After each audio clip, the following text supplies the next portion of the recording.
UEFA champions লিগের সেমিফাইনালের লড়াই, ইউরোপের শীর্ষ 5 লিগের দুই জায়ান্ট আর্সেনাল এবং পিএসজি শেষ চারের প্রথম লেগে হাড্ডাহাড্ডি লড়াইয়ের প্রত্যয়। চ্যাম্পিয়ন্স লিগের নতুন ফরম্যাটে চলতি মৌসুমের শুরু থেকেই অঘটন ঘটিয়েছে প্যারিসের দল পিএসজি। রীতিমতো উঠতে থাকা লিভারপুলকে বিদায় করে দিয়েছে তারা। লুইস এনরিকের অধীনে দুর্দান্ত গতিতে ছুটতে থাকা ডেমবেলে হাকিমিরা স্বপ্ন দেখছেন গানারদের জয়রথ থামিয়ে ফাইনালের টিকিট কাটতে। আর্সেনালের বিপক্ষে ম্যাচটা অবশ্য মোটেও সহজ হবে না। ইনজুরি সমস্যা না থাকায় পূর্ণ শক্তির একাদশী পাচ্ছে PSG. Head coach Luis Enrique প্রতিপক্ষকে সম্মান জানিয়ে দিয়েছেন লড়াই করার ঘোষণা। Arsenal es uno de los mejores equipos de Europa. Champions লিগের সেমিফাইনাল, যে কারোই ম্যাচ হতে পারে।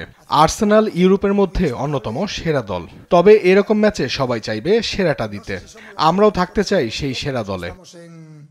En las semifinales, pero seguro que অন্যদিকে আর্সেনালও চলতি মৌসুমে শুরু থেকেই নিজেদের জাত চেনাচ্ছেন। ইউরোপ সেরার এই টুর্নামেন্টে অপ্রতিরোধ্য গতিতে ছুটছে। কোয়ার্টার ফাইনালে বর্তমান চ্যাম্পিয়ন রিয়াল মাদ্রিদকে রীতিমতো উড়িয়ে দিয়ে শেষ চারে জায়গা করে নিয়েছে আর্সেনাল। দুর্দান্ত ছন্দে রয়েছেন ডেকলান রাইস, এছাড়া তরুণ তুর্কি বুকাও সাকা, লেউইস স্কেলিরাও আছেন দারুণ ফর্মে। আর্সেনাল এবার পিএসজি বধেও প্রস্তুত, তবে গানার কোচ মিকেল আর্তেতাও পিএসজিকে মোটেও খাটো করে দেখছেন না। অবশ্যই ইমিরেটসের অন্যতম বড় ম্যাচ হতে যাচ্ছে এটা। পিএসজি ভালো দল, আমরাও চাইবো ম্যাচটা নিজেদের করে নিতে। ছেলেদের বলেছি শুধু ম্যাচটা উপভোগ করো, আমরাই ফাইনাল খেলবো। We need to earn the right to be in that final.